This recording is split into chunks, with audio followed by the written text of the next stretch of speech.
Next thing that we're going to do is we're going to move to a presentation of three bits of work, specifically on the topic of public opinion towards housing and in Ontario. I'm going to present some of this work, so I'm going to turn moderating roles over to my colleague, Laura Pinn. Hi, good morning, everybody. So I'm going to be moderating this first panel, which is what stands between you and a break. So we're going to have one more panel and then take a break. I'll just ask, if you're presenting on this panel, please feel free to turn your video on if you'd like to do so. I'll also ask, we've got three really interesting topics that are being presented on. I'll ask presenters to try and keep their comments to 12 minutes.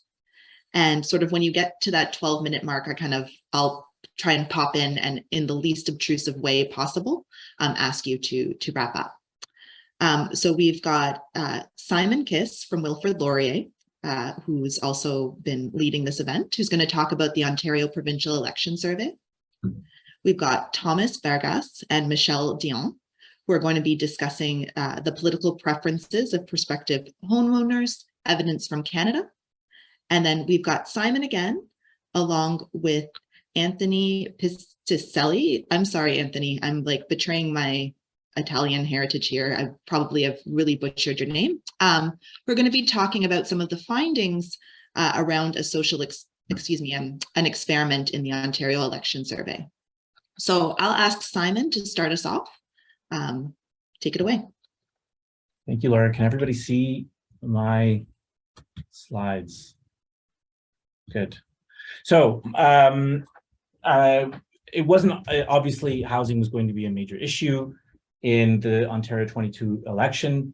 And at LISPOP, we wanted to basically take advantage of that moment where we knew that there's going to be this policy issue that was going to kind of divide parties and wade into the fray with a study of actual voters during the election with the topic on a kind of a live issue, for lack of a better word. So we do this periodically at LISPOP, where we take the resources provided by Wilfrid Laurier University, and we invest in survey data to keep in touch with and try to understand where voters are at on public opinion, public policy issues of the day. So, and what we'd like to do here is basically share some of the findings that we have from our study with you to kind of disseminate that knowledge. So the study was in the field from, 1 second here. Just want to make sure I've got my chat window up so I can see.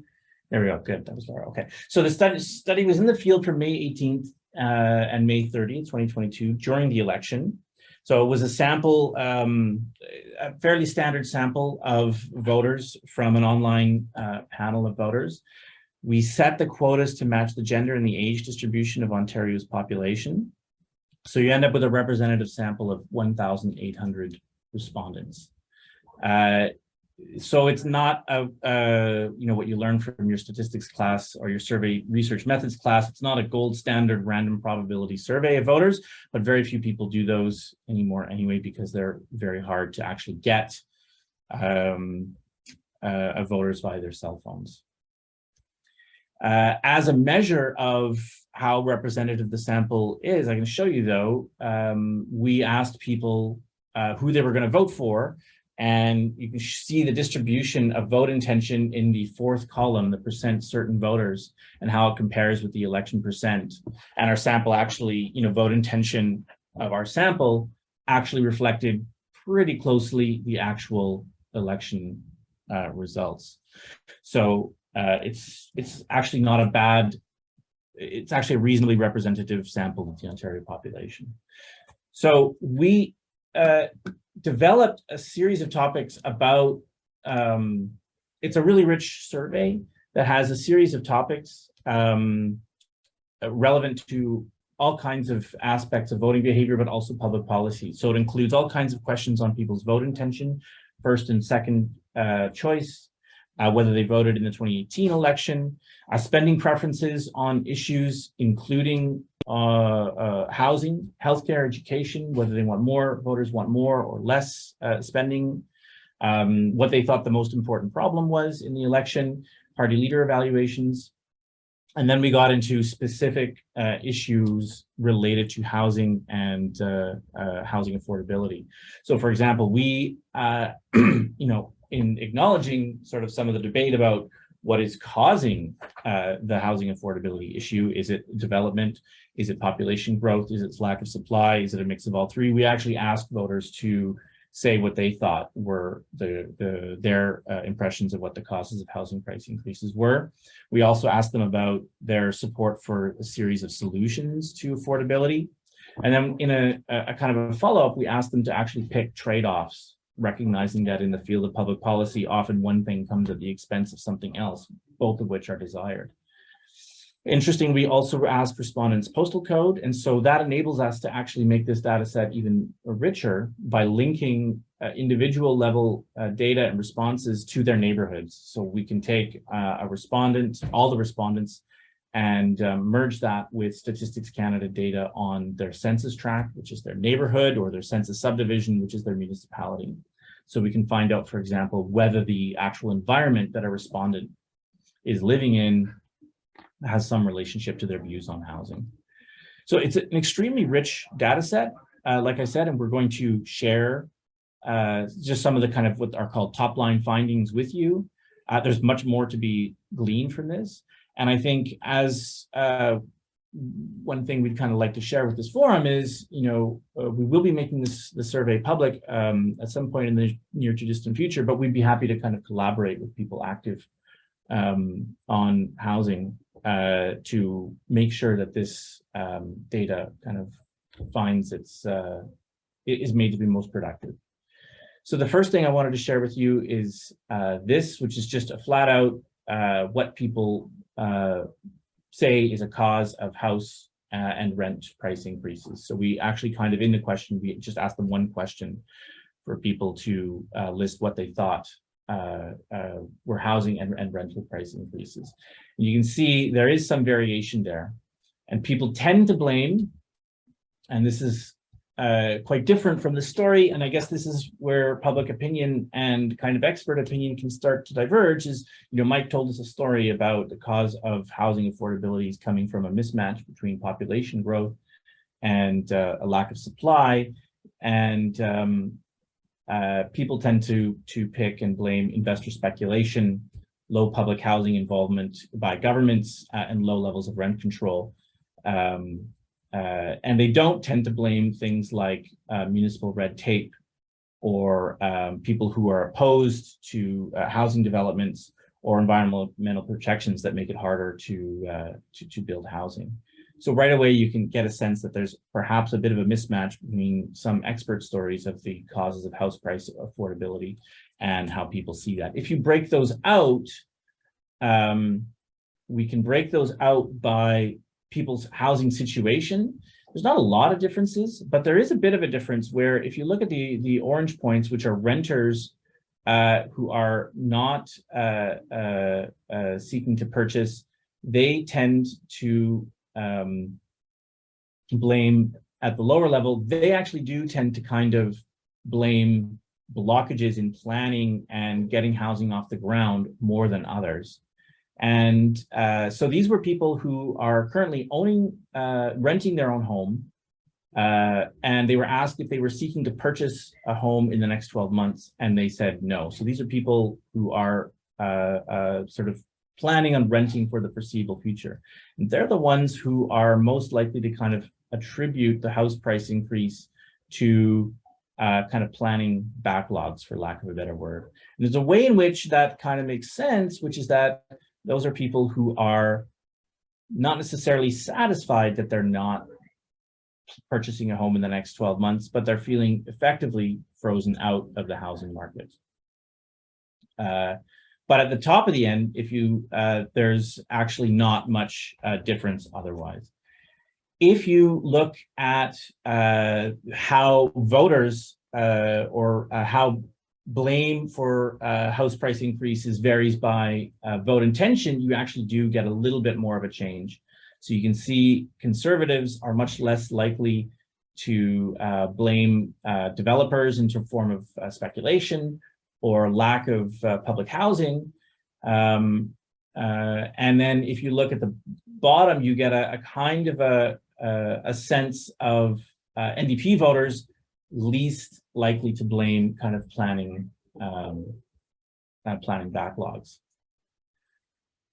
We also looked at breaking out the cause of house price increase by size of the community. And, you know, somewhat interestingly, we didn't actually see much of a difference there. You do tend to see in Toronto and Ottawa a little bit of increased blame on NIMBYism for the house price increases. If you turn to solutions, the interesting thing here that you get from solutions is actually that two distinct sets of solutions kind of emerge. One set of solutions is, for lack of a better word, kind of government's kind of taxing or spending. And those tend to be the most popular solutions. So rent control, building affordable housing, taxing multiple homes, providing government loans for new buyers. And then at the bottom, there's a second set of solutions, which are much less popular. And these are the kind of, what, for lack of a better word, planning reforms. So, you know, encouraging non-single housing properties, eliminating density and height restrictions, reducing heritage designations. These tend to be much less popular. So there's kind of two groups of approaches, I guess. If you break that out by housing status, again, you see renters not seeking to purchase. You see one of the interesting things here is if you look at the bottom, you can see renters seeking to purchase are actually much less likely to support the planning reforms, eliminating density restrictions, more non-single housing properties, reducing heritage designations. They're actually much less supportive of those than homeowners and renters who are not seeking to purchase. And the only way that I can kind of interpret that pattern is that those who are renters not seeking to purchase, or renters who are seeking to purchase, they kind of have that single detached home in their mind's eye, and that's where they want to get to. And so they're not really keen on supporting those kinds of planning changes that might lead to that. Simon, I'm just going to let you know you've got 1 minute. Perfect. I'll finish up here and with this, and I'll just say you get here, when you break out the solutions by vote, you can see here a big gap emerging between what conservatives want. They don't want kind of levels of government involvement, and NDP and Liberals are kind of much more supportive of that. There is some consensus amongst partisans on increasing taxes for foreign home buyers, increasing the housing supply, and eliminating transfer taxes. So Mike's point is well taken, where he observed that all the parties kind of agreed on the general goal of increasing the housing supply. That actually shows up here where voters actually kind of picked up on that message and went along with that message on the need to increase the housing supply. I'll finish by sort of summarizing this. Planning blocks are not really seen as a cause of house price increases. You get two distinct sets of solutions: government taxing of spending and kind of a combination of market-based government planning. The former is more popular. And there may be a significant difference in renters who are looking to purchase versus renters looking to buy. I think we're going to hear a little bit about that from Thomas Vargas and Michelle Dion from the next paper. I'll be excited to hear about that. Thank you. Great, thank you. Right on time. So thanks for that high-level overview of some of the findings of the survey. We'll turn it over to our next presenters, Thomas Vargas and Michelle Dion.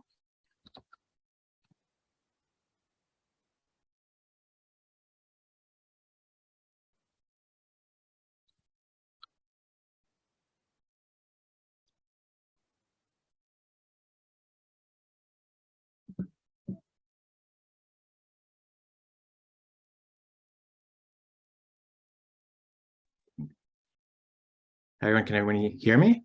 Yes? Can people see me? Can people see my screen? I'm assuming yes. Yes, we can see you and hear you. Awesome. Hi, everyone. My name is Tom Vargas. I am a behavioral scientist at Impact Canada. And I'm here to present joint work with Michelle Dion, who's a professor of political science at McMaster University. We call this paper The Political Preferences of Prospective Homeowners, Evidence from Canada. And before I get started, I would just like to clarify that I'm here in my role as a collaborator of Michelle Dion and not in my capacity as federal public employee, and that the Privy Council office is not involved in the research that I'm presenting here today. So to give you some context on this research project, we started this research when I was a postdoc, working with Michelle at MAC, and this is one of those papers that started from like having access to data. So Michelle had collected this data for an unrelated research project, and in discussion we realized that this data might be very useful to help us understand things around, to help us test theories related to the political economy of housing in developed economies. And so what you'll see today is sort of some effort that attempts to grapple with that literature and those findings in the context of Canada. So the motivation of this paper is that we know that homeowners are different from renters. Sort of a central finding in the literature on economic voting is that asset ownership, specifically homes in this case, makes individuals more conservative, which is reflected in their political behavior. And so this is from our own data. You'll see being a homeowner makes people more likely to attend a political meeting, and likewise, it makes people more likely to vote for conservatives. This is all data from Canada. In our view, this is all really interesting, and it sort of maps out onto existing findings from other jurisdictions. But in our view, this sort of distinction, between homeowners and renters, uses renters fully as a foil and doesn't stop to consider sort of the analytical sort of distinctions among renters, which is sort of our wedge into this literature. Our question is, more specifically, are renters all the same in their preferences? And our tentative answer is, well, no, right? And why? Well, we think there's sort of some renters that look a lot like homeowners with regards to their preferences and political choices, especially in contexts like Canada, where homeownership is not a reality for many people.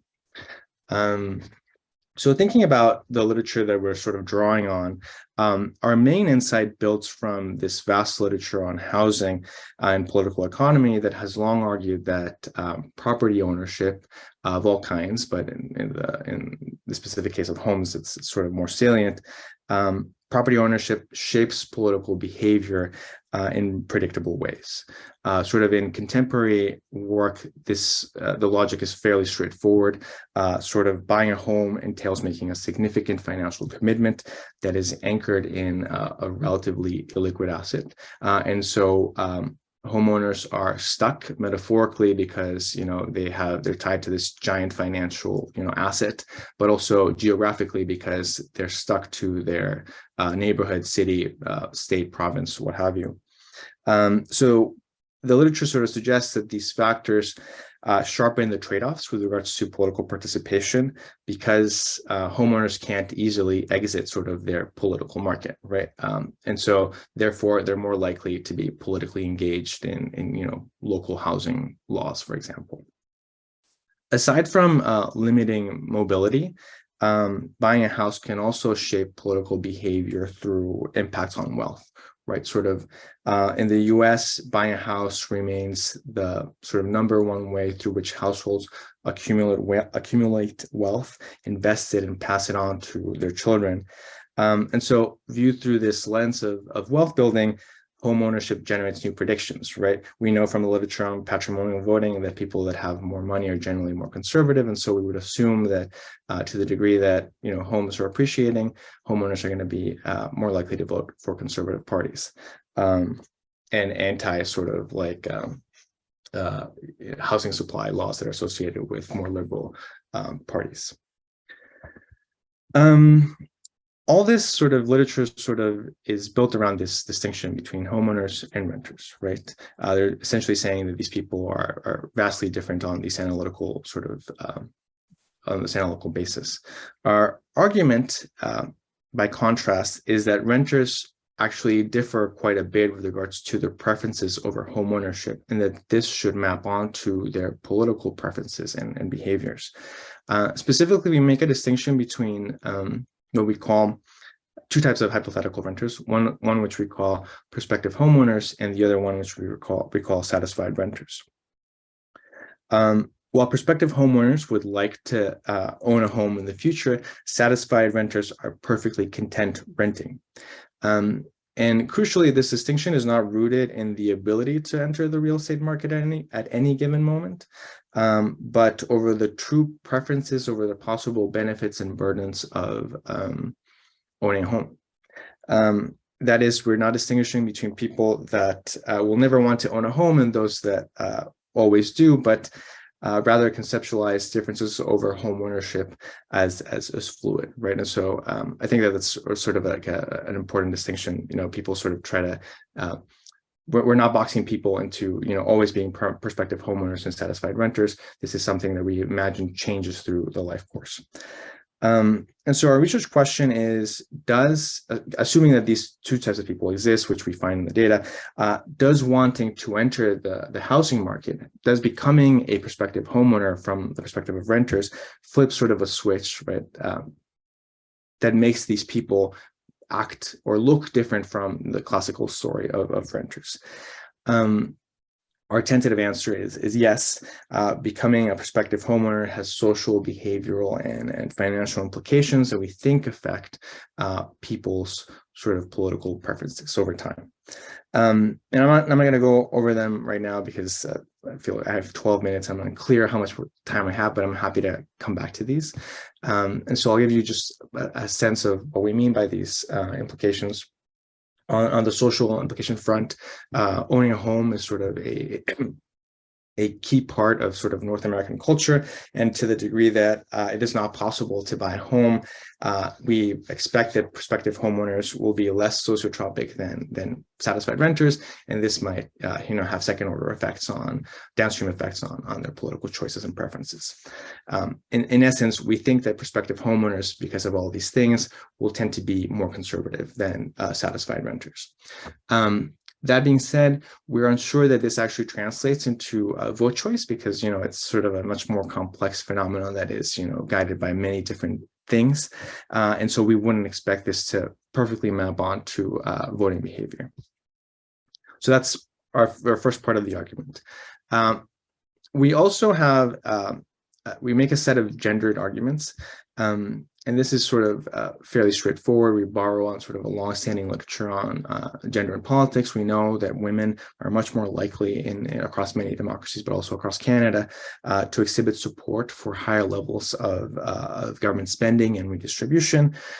As a result, the baseline attitudes of women are simply much more liberal than for men. And so if we believe that prospective homeownership makes people more conservative, what we think is going to happen with respect to women is that we're going to see it's going to be easier for us to detect in the data shifts for women than for men, right? Because men are going to be harder to move into a more conservative direction because they're already fairly conservative. Yet, as before, we expect women on average to continue having sort of a basket of beliefs and attitudes that are fairly liberal, and so we wouldn't expect there to be an interaction between prospective homeownership, gender, and vote choice, which sort of mirrors our first hypothesis, our second hypothesis. And so just to recap sort of what our expectations are, the first one is that prospective homeowners should be more conservative than satisfied renters. Our second one is that prospective homeowners should not be more likely to vote for conservative parties. Our third hypothesis is that prospective homeowners, if prospective homeownership effect on ideology should be more moderated by gender. Specifically, we should see this being more acute for the effect of prospective homeownership being more acute for women. And our final hypothesis is that this interaction does not map onto vote choice. So in terms of our evidence, we turn to statistical tools. As I mentioned, Michelle collected this really cool data on almost 2,000 self-identified renters from across Canada. in late January 2020. Our outcomes are two, right, mapping onto our hypothesis. One is self-placement on left-right ideology scale, like a classic one. And our second dependent variable is vote choice in the 2019 national election. Our key explanatory variable is this distinction between prospective home ownership and satisfied renters, which we take from one of the questions in the survey, which asks, right now, would you prefer to own your home rather than rent? And then we also ask for self-identified gender, and we interact that with our first independent variable. And then we adjust these regressions for age, education, income, children, locality size, and we add fixed effects for at the province level. Thomas, you've got 1 to 2 minutes left. Great. So I'm at the findings. As to hypothesis one, across all models, are the relationship between ideology and prospective homeownership is positive and statistically significant. Here I'm just showing the predictive effects of prospective homeownership on ideology. This sort of to put numbers on this, roughly becoming a prospective homeowner has a 1 standard deviation effect on people's ideology and makes them essentially more conservative. In terms of conservative vote choice, we see no difference across satisfied renters and prospective homeowners. As to the role of sex and gender, this is sort of fairly neat. We expected there to be sort of effects of ideology to be stronger for women than for men, and we see this as well in the data, and see no differences across men. But in terms of conservative vote choice, again, here we see no difference across groups. We presented these in sort of like graphical form, but I think they sort of distract because the confidence intervals overlap. But all these things are perhaps neater in a table format that we can share, because the paper is out for comments. So those are our key findings. In terms of our discussion and conclusion, I think that what we have here is sort of like we've identified a gap in the literature in terms of how it treats renters. We're trying to sort of unpack what being a renter actually means. In Canada, provided tentative sort of evidence that there are important differences, and the prospective homeowners, these types of renters, have actually different beliefs than satisfied renters. Namely, they're more conservative than the others. In terms of sort of policy implications and the sort of discussions that we have going here, I think what's very perhaps interesting and neat and sort of a potential lever for change is that if we could identify who these prospective homeowners are, they seem to be a very important target for policymakers or activists, looking to change things in the housing policy arena. Thank you so much for your time, and happy to answer any questions about our work. Thanks for that, Thomas. What seems like a really a great overview of a very rich research project. I'm going to turn it back over now to Anthony Piscitelli. Anthony, can you say your last name for me? Piscitelli. Piscitelli, thank you. And Simon, to talk about another aspect of the Ontario Election Survey, specifically an experiment. Thanks, Laura.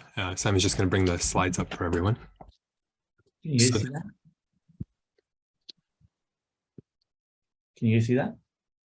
Not yet. 1 second. Okay.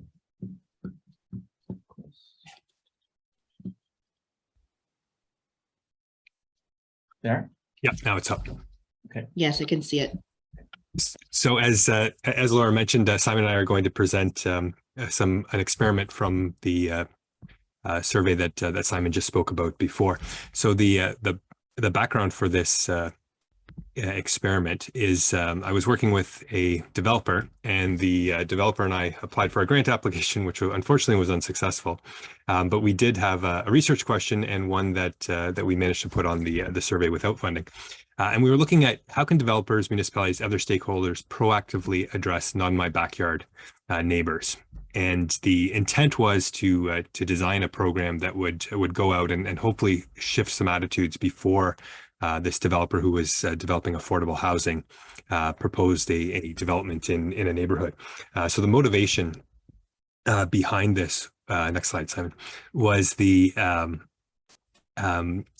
trying to address proactively the fears around declining property values, which the literature suggests is not always well founded, and to do that in a way that would hopefully switch attitudes. So they were, in terms of impact,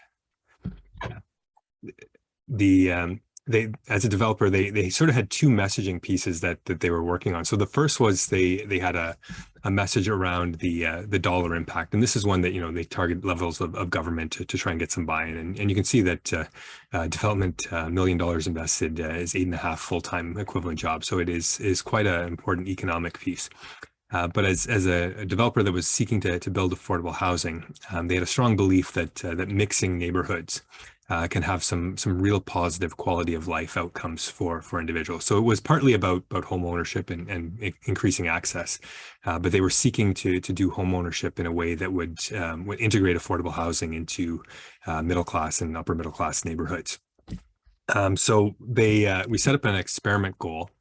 And this goal was to identify some messaging that would work to address the underlying attitudes of NIMBYism, and hopefully provide some language that could be used for campaigns. And one of the areas we were exploring was doing something around social norms. So we had this expectation that most people believe in development in kind of a macro context. And can we take some of that messaging and put it out in a way that would address these NIMBY attitudes in one specific neighborhood? So even though we're not going to run the project, others on this call may find some of this data useful to potentially run a similar project. So I'll turn it over to Simon, who can walk through the experiment now. So building on Anthony's experience with this developer, we basically came up with three different types of messages designed to appeal to three different types of kind of rationality. One is individual self-interest. This is good for you. One would be kind of neighborhood self-interest, which is like, this is good for your community. And one would be kind of a national self-interest. So this is, or would kind of mirror the social norms approach that that Anthony was speaking about. And so what we did is we took the survey respondents, and we in the survey design that we did, each respondent was randomly selected to go into one of four groups. So the control group was presented with this kind of background, so about population growth, pressure on infrastructure, and then just a fairly sort of nondescript statement about how residential housing density offers a number of benefits to citizens, unspecified who citizens, unspecified what benefits those are, where they're distributed, and then about the need to kind of do research in order to kind of accommodate the increased population growth in Ontario. And the individual benefits group got the same introduction with this prompt. So increasing residential housing density offers a number of personal benefits to citizens, including stabilizing property tax rates. It may also increase the value of your home, allowing you to access additional equity. So the idea here is to appeal to, or remind people, or prime people that to think about their own personal situation. The second group, or rather the third group after the control, was an appeal designed to appeal to the sense that a development would be good for their neighborhood, so that it would make the neighborhood more walkable, increase amenities, provide more flexible transportation options. And the last was national benefits. So this would be good for kind of all of Canada, because it would address this kind of nationwide problem of social benefits, of the lack of affordable housing for people. So the idea here is to sort of see if any one of these messages would change attitudes and get people to be more supportive of a development that would potentially go into their neighborhood. And then we asked them to rate or express their support for each of 6 different types of developments. And here we kind of varied the height, the style of potential developments, condo, 6 stories, 15 stories, semi-detached, single house. And we also asked them to consider whether they would support a condominium tower, which would invite owners, versus a rental tower, which would presumably, this is definitely implied, it was not stated, But I think our interpretation is that people would sort of see that as a development for people with less money. And the basic finding is that none of the messaging really had any impact. So you know, the colored dots are the different messaging groups, and if you look at each development, there's basically no difference between the messaging effects on people's attitudes for their support. Now, where there is significant variation on people's attitudes is actually on the physical style of the development. So 1 here is a strongly support, 0 is a strongly oppose, 0.5 is right in the middle. And so you can see the people are most likely to support single detached homes and semi-detached homes. And the biggest variable that impacts people's attitudes towards developments is actually not even the condo versus rental variable, it's the size. So people don't like large towers. It's perhaps, I think we were, you know, obviously I think we kind of all know this from watching developments kind of play out in our neighborhoods, but I think it was a little surprising to sort of see it so starkly expressed in the data. We went a little bit further and we grouped it by homeowner status, renters and homeowners, and whether they actually were pro or affordable housing. So this is based on a study that was done, published last year, that basically did a very similar style experiment, trying to test the effects of messaging on explicitly liberal homeowners. So people who were homeowners, but who were supportive of affordable housing, and then it wanted to test what effects messaging had. And so we did this here. So in the left panel, you have here the effects of our messaging on homeowners who had, in another segment of the survey, expressed support for spending more money on affordable housing. So these are homeowners who want the government to spend more money on affordable housing. And again, you know, if anything, appeals to, not much of a difference of on people's support for housing. So it's another kind of null finding. And so that's actually in contrast to the study, it was in 2021, that did find that some messaging about supply and demand actually reduced liberal homeowners' support for affordable housing. So we didn't test that messaging specifically, but here we find again, people mostly being motivated by the physicality of developments. The only place where we could see that some messaging actually kind of worked is if you look in the right panel, we do see some gap between the experimental groups for anti-affordable housing renters. So these are renters who are opposed to the idea that the government should be spending more money on affordable housing. And there we actually do find a slight hint that messaging does have an effect. But from what I know of the scholarly literature on persuasion, one way to interpret this is that this is not a group of people who are maybe that attached to the issue, and so they have less invested in the issue, and so a short treatment message may actually shift the attitude that they expressed in the survey a little bit here and there. By and large, it's though very clear from these data that kind of messaging, or at least kind of like a short, compact 2 or 3 sentence message, you know, doesn't really have an effect on people's attitudes. And that is consistent with the literature on political persuasion. Getting people to change their minds is hard, and it requires much more than just 2 or 3 sentences.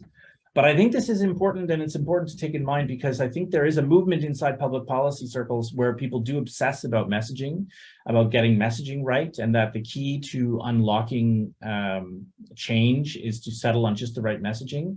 And I'm not actually entirely sure that that's true, and I think these data maybe throw some cold water on that. I think the much more important kind of dynamics to think about is at the level of basically kind of probably policy design and kind of much more high levels of like brokering compromises between segments of the population is much more important than settling on kind of messaging. I think that maybe not super comforting for policymakers, because I think for policymakers, it's actually maybe easier to kind of think of and settle on what kind of message might work and what might carry a policy. But I think these data suggest that messaging is not really going to go very far in getting policies through. I'll stop there and take any questions and on the issues.